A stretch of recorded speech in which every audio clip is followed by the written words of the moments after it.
shop, they've been turned into digital hubs where staff pick and pack items for home delivery, click and collect, that kind of thing. It's helped the chain avoid the fate of, like other big high street names, having to close or drastically reduce in size. Tesco and others are doing it too. Kate, this has been around for a while now, hasn't it? But just tell us, how it manifests itself, what companies are doing it and what they're doing.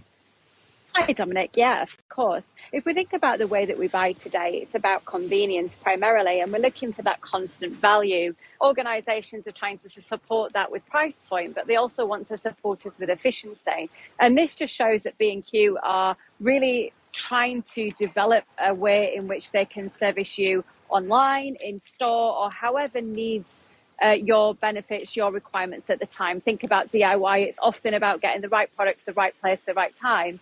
So this conversion basically allows them to use retail space to the maximum. If we think about a traditional store outlet, it's very much about trying to entice you. So we have things like point of sale displays, lighting techniques, a lot of space around products, many coloured offerings, explanations of how to use a product. And dark areas are basically where they're not for consumer consumption. It's all about stock management, and it allows that brand to be incredibly efficient. And as you quite rightly pointed out, they're not the only retailers to do it. Because B&Q, for example, will have to be fighting against a much more online player like Screwfix, which has almost zero retail space. It's all about just turning up and collecting it. So this is a way that B&Q can fight on two fronts, isn't it? That's exactly right. And they've been really challenged not just by its own DIY competitors, but by brands leaning more and more into that. If you think about Amazon being a prime candidate of an organisation that offers straight into that immediate delivery piece. So who are you going to buy from? A DIY trusted brand and wait 3 days? Or the brand that's going to get that grout or that particular DIY tool to you in the next hour, 2 hours as you need it? And this is where organisations are constantly evolving this. How do I support through convenience, value and best practice, offering very demanding consumers what they want when they need it? And our demands are getting stronger and harder. Well, and also there's another leg to this, isn't there? Because B&Q is also doing a deal with Deliveroo, so that if you do need that grout, as you say, and you need it fast, you get it via Deliveroo, via your B&Q dark store. So it's all working together.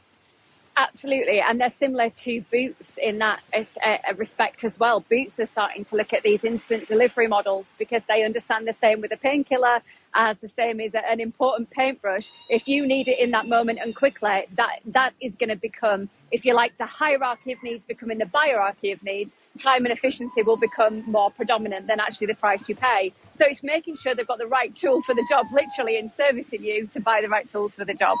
What about the big supermarket chains? What are they doing in terms of dark stores and perhaps ending or changing the way they use their traditional distribution centres?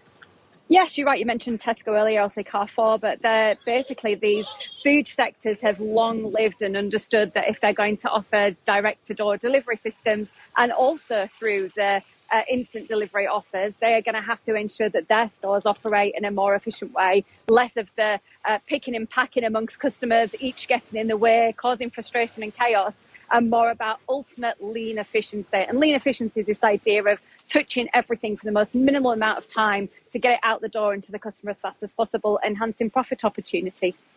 Thank you very much, Kate Hardcastle, the retail analyst. Actually, next time you